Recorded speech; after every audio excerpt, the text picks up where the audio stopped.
Olá, sejam bem-vindos ao Diálogo Brasil, que hoje vai discutir as formas de combate e prevenção à exploração sexual de crianças e adolescentes, crime que vem crescendo muito nos últimos anos.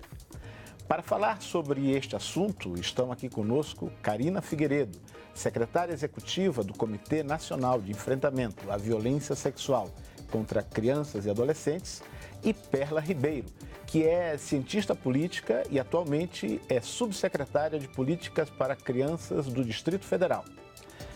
Mas antes de começar a nossa conversa, eu vou chamar a repórter Ana Graziela Aguiar, que vai explicar para a gente por que é urgente combater esse tipo de violência. Oi, Maranhão. Infelizmente, a violência sexual contra crianças e adolescentes ainda é uma realidade no nosso país. Para você ter ideia, o Disque 100 da Secretaria de Direitos Humanos recebeu no ano passado mais de 20 mil denúncias relacionadas a esse tipo de violência. Foram, em média, 65 denúncias por dia. Isso representa um aumento de quase 28% se a gente comparar com 2016. Muitos dos casos de abuso acontecem dentro de casa, mas as estradas e rodovias federais também são locais onde as crianças e adolescentes são vulneráveis à exploração sexual. Um mapeamento feito pela Polícia Rodoviária Federal detectou mais de 2 mil pontos críticos e de risco para esse público. Quase 60% dessas áreas são na zona urbana e, por isso, de fácil acesso. São postos de combustíveis, bares, casas de shows. A região Nordeste é a que concentra a maior parte desses pontos. São mais de 600. A pergunta que fica é: como traçar políticas públicas que protejam efetivamente nossas crianças e adolescentes da exploração sexual? Carina, eu queria começar com você. Esses pontos que a Ana nos trouxe aí são bastante preocupantes, mas eu queria que você explicasse para quem está nos assistindo em casa a questão da exploração sexual. Você pode traduzir um pouco melhor para quem nos assiste? Sim, a exploração sexual ela é uma das formas de violência sexual contra criança e adolescente e ela acontece quando envolve geralmente alguma troca ali, com aquela criança, com aquele adolescente. Para que, assim, geralmente a pessoa que está explorando sexualmente, ela tem algum ganho em cima da violência, contra aquele menino ou aquela menina. E há uma distinção básica entre a exploração e o abuso. E o abuso. Sim. No caso do abuso, não há geralmente esse ganho, que pode ser dinheiro, que pode ser a troca também por um bem, por alguma, um bem de consumo, até alimento, A gente já presenciou situações onde há casos assim mais graves em função da pobreza, que meninas são exploradas sexualmente por comida. Perla, eu queria, aproveitando esse gancho, perguntar para você, no quadro do país, esses números que a Ana nos trouxe também mostram que essa violência e essa exploração se estendem por todo o Brasil, não tem um ponto específico ou uma região específica que seja mais significativa? Geralmente as regiões com relação à questão da exploração sexual, a gente tem pontos, o próprio relatório da Polícia Rodoviária Federal mostra isso, você tem pontos vulneráveis em todo o país.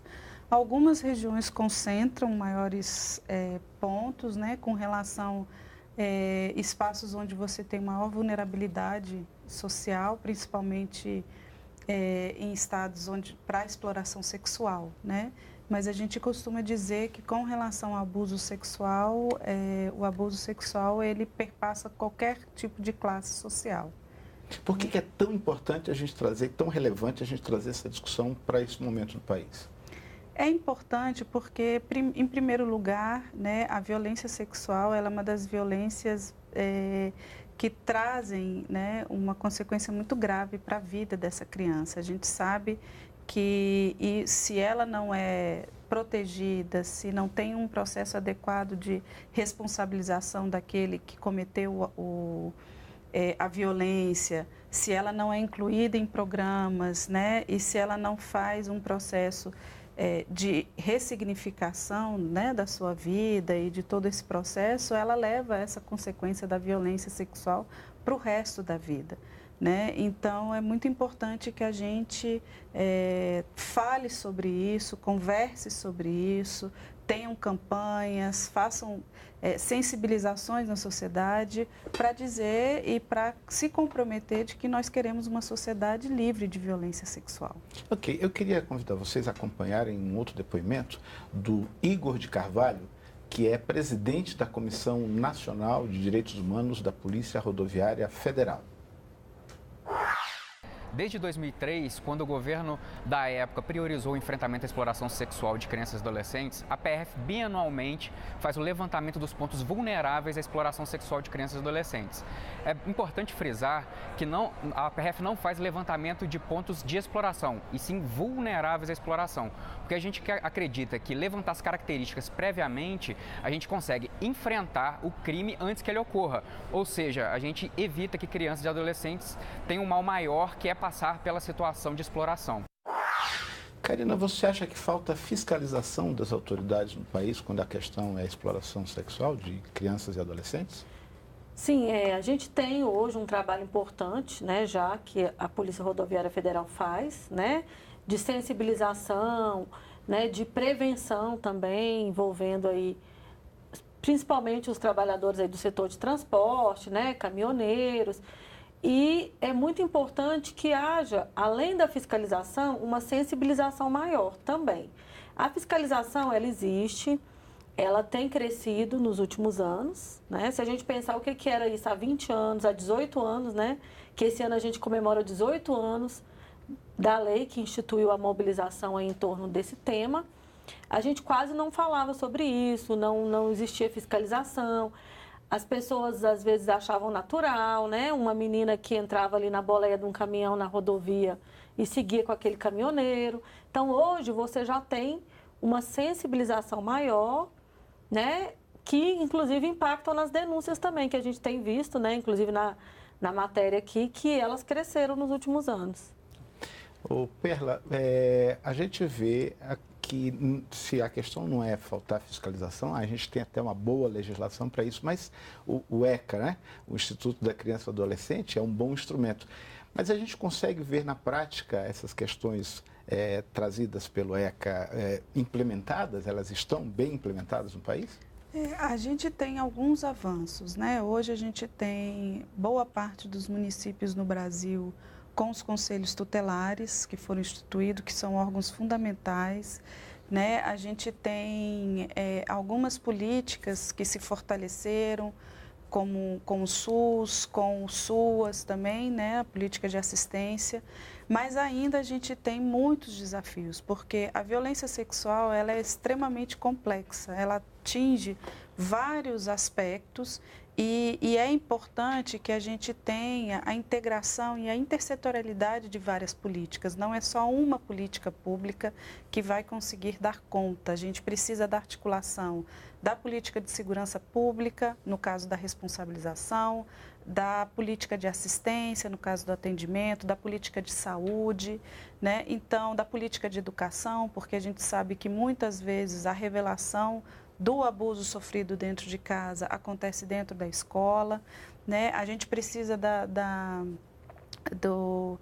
política de turismo, no caso de turismos para fins sexuais também. Então, é uma integração de atores que precisam ser feitos para o enfrentamento. Nós temos agora uma outra participação da Lígia Rodrigues. Ela é representante da rede ECPAT Brasil, que é uma rede internacional de ONGs que combate o tráfico e a exploração sexual de crianças.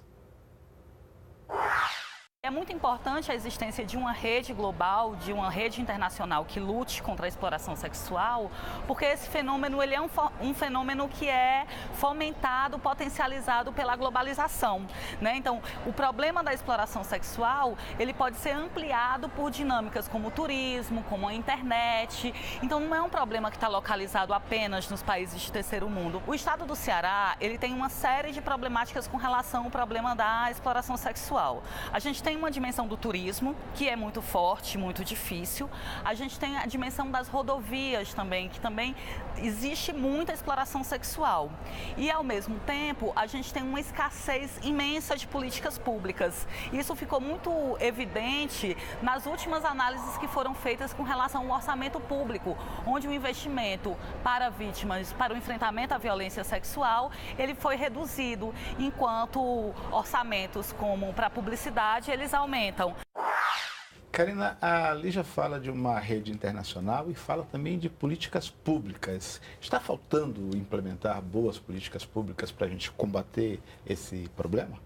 Sim, a Lídia trouxe um ponto importante que é o orçamento, né? Então, se a gente não tiver orçamento garantido, né, para implementar essas políticas, a gente não consegue avançar. E a nossa Constituição fala, né, que criança e adolescente é a prioridade absoluta, como o ECA também fala, mas a gente não consegue ver isso materializado no orçamento. Porque sem orçamento, como é que a gente amplia os CRAs, os CREAs, os serviços de saúde, as delegacias especializadas, né, para atender criança e adolescente? Então, a gente precisa que o orçamento público reflita essa prioridade que é a criança e adolescente, o que ainda não existe no nosso país. Perla, você citou a questão da escola, o papel da escola nesse processo e também a forma de se comunicar, do adulto ouvir essa primeira informação da criança. O que é que você nos diz a respeito disso? Qual é a importância do papel da escola e dessa comunicação entre os adultos e as crianças? Bom, a escola tem um papel fundamental, principalmente na prevenção à violência sexual, né?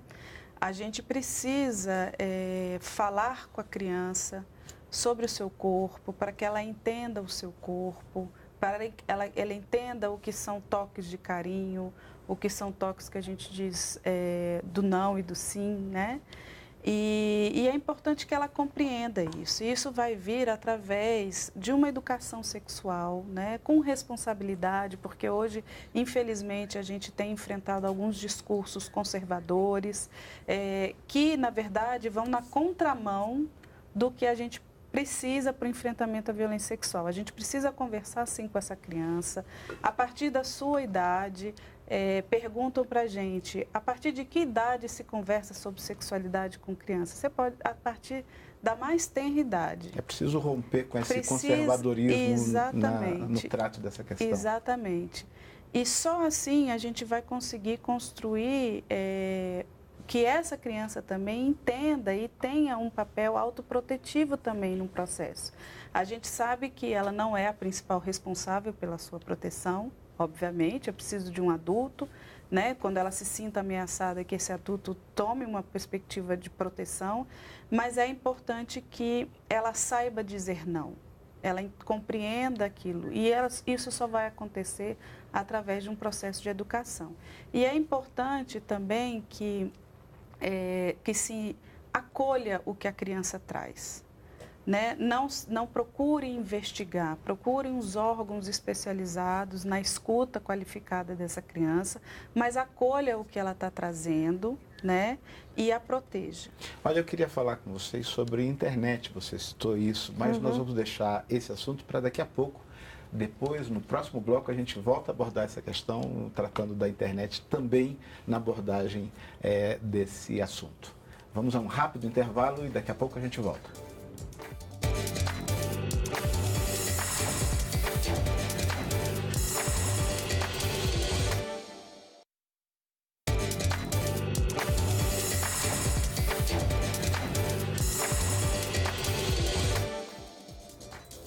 O Diálogo Brasil está de volta e nós estamos conversando sobre o combate à exploração sexual de crianças e adolescentes. Nós falávamos no bloco anterior sobre a internet. É impossível viver hoje sem a internet. E as crianças e os adolescentes navegam de forma muito livre. Qual é o papel das famílias nesse processo de saber por onde as crianças e os adolescentes, por que portas eles estão entrando no mundo virtual? A principal responsabilidade da família é conversar com a criança e com o adolescente, porque simplesmente proibir, falar que não pode, não adianta, né? Porque ela tem acesso à internet aí de várias formas. E hoje, essa geração, né, de crianças e adolescentes, eles se comunicam a partir de redes sociais, a partir de aplicativos aí de tecnologias, né, de comunicação e informação. Agora, então, Karina, qual é o limite aí entre não avançar e não entrar numa particularidade de um adolescente e criar um outro tipo de problema?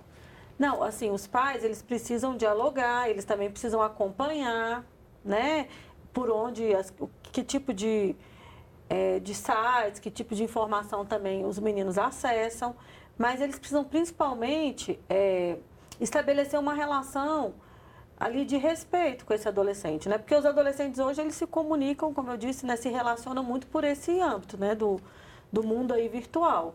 Mas eles também precisam saber que, por um lado, eles têm o direito, né, de se comunicar, de estabelecer suas relações ali, mas que também existem alguns perigos. E esses perigos também tem que ser dito pelos pais, tem que ser dito pela escola, né? Hoje a gente tem alguns serviços já, né? Temos o site da SaferNet, que fala da questão da internet segura. Então, a gente precisa, principalmente, dialogar com os adolescentes sobre isso. Se é questão de diálogo, eu queria convidar vocês a assistirem esse outro depoimento. Nós temos a participação da escritora e educadora sexual Julieta Jacob. Vamos ver. Falar sobre violência sexual é muito difícil, mas a gente precisa falar, porque o silêncio só contribui para que esse crime continue acontecendo. Então, a literatura, os livros ilustrados, são uma forma de atrair, de convidar o público infanto-juvenil para essa temática. A gente não só previne a violência sexual falando de violência numa perspectiva de ameaça ou de temor. A gente faz essa proteção, essa prevenção, falando de educação sexual sob uma perspectiva positiva. E é exatamente isso que os livros podem fazer. Essa é a proposta, por exemplo, do livro Tuca e Juba, que é um livro para adolescentes a partir de 12 anos e que convida esses adolescentes a pensar sobre esses temas, não só o da violência, mas também relacionamentos, autoestima, consentimento, né? Falando de adolescente para adolescente. Perla, ela fala em literatura para adolescentes, mas há também ferramentas para as crianças, né? É importante isso que você dizia do diálogo com as crianças, saber falar, saber ouvir, sobretudo, não é isso? Exatamente, assim, a gente tem hoje já na literatura alguns livros importantes que trabalham nessa perspectiva do conhecimento do corpo, né? Então, existia isso que ela colocou, de a gente não precisa falar sobre a violência numa perspectiva do medo, a gente precisa trabalhar essa compreensão da criança, do seu corpo, né? Do que é positivo, do que é bom para ela, de toques, do que não, do que é aquilo que ela se sente incomodada. Então, falar sobre o corpo, falar sobre as partes íntimas, deixar com que ela dite e fale o nome que ela quiser dar, mas que ela conheça o seu corpo. E falar sobre os seus desejos, as suas vontades, tudo o que está no âmbito do que a gente chama da sexualidade humana, né? E isso pode ser feito, a gente tem livros maravilhosos aí à disposição, como Pipi Fifi, como a que acabou de ganhar o prêmio, Não Me Toca Seu Boboca, que vai falando disso de uma maneira lúdica, numa linguagem da criança, para que ela possa compreender. Perla, quando a gente fala sobre essa conversa, esse diálogo entre a criança e o adulto, eu me lembro da questão da Joana Maranhão, que teve até, por conta do seu caso, uma lei que ganhou o seu nome. Karina, mudou alguma coisa? O que mudou desde a existência dessa lei para cá? Olha, a mudança na legislação, né, basicamente nos últimos 15 anos, ela tem contribuído muito para que a gente... primeiro, para as pessoas saberem que, né, dar visibilidade a essa problemática e, segundo, criar mecanismos tanto para pensar na prevenção quanto também no atendimento e na responsabilização de quem comete esse crime. Então, as legislações, como a própria lei Joana Maranhão, né, e outras que nós tivemos, mudança no Código Penal, mudança no ECA, elas têm esse objetivo. O nosso desafio agora é fazer com que elas saiam do papel e, de fato, aconteçam na realidade, né? Para mudar aí essa situação. E é fundamental esse diálogo, né, entre pais e filhos. As crianças, o que dizem, às vezes é muito importante, não tem uma clareza, mas é importante ouvir e perceber o que está acontecendo, não é? Sim, hoje eu acho que os pais estão um pouco mais alertas, a gente tem tido espaço de diálogo com os pais também nas escolas, né, na saúde, porque antigamente a criança falava alguma situação dessa e se tinha muito mito de que a criança estava inventando. Ah, isso é invenção. Então hoje a gente atende mulheres adultas que sofreram violência sexual na infância e que relatam isso. Ah, quando eu era criança aconteceu isso comigo, eu contei, mas ninguém acreditou. Então, hoje a gente está mudando esse cenário, né? A gente tem uma possibilidade de dialogar mais sobre isso, inclusive com os pais, com os professores, para que acredite no que a criança fale. Né? Eu queria aproveitar esse gancho, Pela, e te perguntar como é que a gente envolve a sociedade nessa discussão. Há uma forma de participar mais, de estar mais atento? Sim, eu acho que a gente tem que ter uma premissa de que o nosso filho não é só o nosso filho, são todas as crianças. Então, é preciso, da mesma forma que se rompeu o silêncio com relação à violência contra a mulher, né, de que em briga de marido e mulher sim se mete a colher, quando saber sobre um fato, é importante que a sociedade denuncie, que a pessoa denuncie, né? Há uma forma também de envolver a partir das mobilizações, no sentido da sensibilização, no sentido de divulgar informações de como denunciar, de como procurar serviços especializados, né? Aqui no Distrito Federal a gente tem um centro de atendimento integrado que faz uma escuta especializada dessa criança vítima de violência sexual. Então, eu acho que a gente precisa falar sobre, né? A gente precisa envolver falando sobre, tirar esses mantos de que a gente não pode falar sobre sexualidade, que a gente não pode discutir gênero. A gente precisa empoderar essas meninas e a gente precisa também construir e dialogar com os nossos adolescentes e com os homens novas formas de masculinidade. Porque a violência sexual está muito imbricada com a violência, com a questão de gênero. Então, a gente precisa trazer outras formas também de construção das masculinidades, né? Eu queria pedir a vocês para a gente assistir e acompanhar um outro depoimento da Eva Dengler, que é gerente de projetos especiais da Childhood Brasil. O setor privado é um setor que tem se aliado cada vez mais a essa causa e tem tido uma atuação muito expressiva na questão da prevenção. Então, nós temos atuação no setor de transportes, temos atuação em grandes obras e empreendimentos, temos atuação no setor de turismo, setores esses que são críticos para a exploração sexual. Nós temos muitas empresas que estão fazendo a campanha Faça Bonito em todo o Brasil. Empresas que estão no setor de logística para combater a exploração sexual nas rodovias, empresas que estão no setor de construção em grandes obras, empresas que estão no setor de turismo, principalmente redes hoteleiras, que atuam nesse dia para ajudar na prevenção dessa questão. A Eva traz pela segunda vez nessa nossa conversa a questão do turismo. Qual é a importância da gente ter um olho bem clínico nessa atividade empresarial? Sim, o turismo, né, para fins sexuais, ele foi um traço histórico, né, ainda é no nosso país. E, inclusive, a situação de exploração sexual, elas começaram a ser denunciadas em função do turismo, principalmente na região Nordeste. Né? Se a gente pegar ali Fortaleza, Recife, Natal, Salvador, que são polos turísticos, o turismo sexual, ele fazia parte, inclusive, de pacotes de turismo. Eram vendidos na Europa, né, para esse fim. E aí, de uns anos para cá, a gente tem conseguido sensibilizar esses setores para que eles também trabalhem estratégias de prevenção a essa situação. Ainda existe turismo? Existe. Hoje, inclusive, a gente identifica a situação de turismo para fins sexuais na pesca, lá na região norte, no Mato Grosso, né, ali na região do Pantanal. O turismo para fins sexuais na questão do agronegócio, ali, das festas agropecuárias. Então, são setores que têm a ver com a questão do turismo, que tem grande concentração ali, né, de turistas, e que a gente tem conseguido, aos poucos, sensibilizar também para que entrem nesse processo da prevenção e do enfrentamento à exploração sexual. Perla, a gente costuma perceber uma luta que é uma luta, às vezes, muito exigente, sobretudo nessa área, de vários aspectos, de vários atores desse cenário. A gente tem motivo para ter uma boa expectativa nessa luta? Nós estamos caminhando por um caminho bom?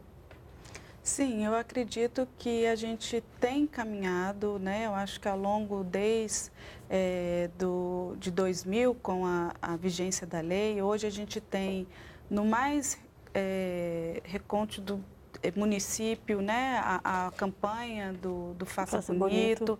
Então, é uma mobilização que, de fato, é nacional. E a gente tem visto que, cada vez mais, as pessoas têm se envolvido com essa temática, têm pensado outras políticas, têm trabalhado a própria nova lei da escuta, né, de como escutar essa criança de forma adequada, trabalhando na perspectiva de ter políticas mais integradas. Então, eu vejo como positivo, mas, mais uma vez, eu faço um alerta de que a gente precisa desvendar esse conservadorismo de não discutir sobre sexualidade com as nossas crianças. Sem isso, o enfrentamento à violência sexual fica muito difícil.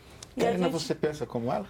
Sim, e o nosso desafio é esse. Quando a gente fala que nós precisamos que todos se envolvam, né, como diz a nossa Constituição, é dever da família, do Estado, da sociedade, garantir os direitos da criança, a proteção, precisam que sejam todos mesmo. É o professor, é o profissional de saúde, é o juiz, é o delegado, é o povo da comunidade. A gente precisa que as igrejas falem sobre isso. Desmistificar esse assunto. Desmistificar, que falar sobre sexualidade, como a Perla falou, construir formas de enfrentar a violência sexual, de prevenir, de falar abertamente sobre isso, é promover, por exemplo, o sexo do adolescente, da criança antes da hora. Não é verdade. Inclusive, a gente tem pesquisas da Organização Mundial de Saúde que mostram que os meninos que tiveram acesso à informação iniciaram a vida sexual mais tarde, inclusive. Né? Então, é um mito que a gente precisa mudar.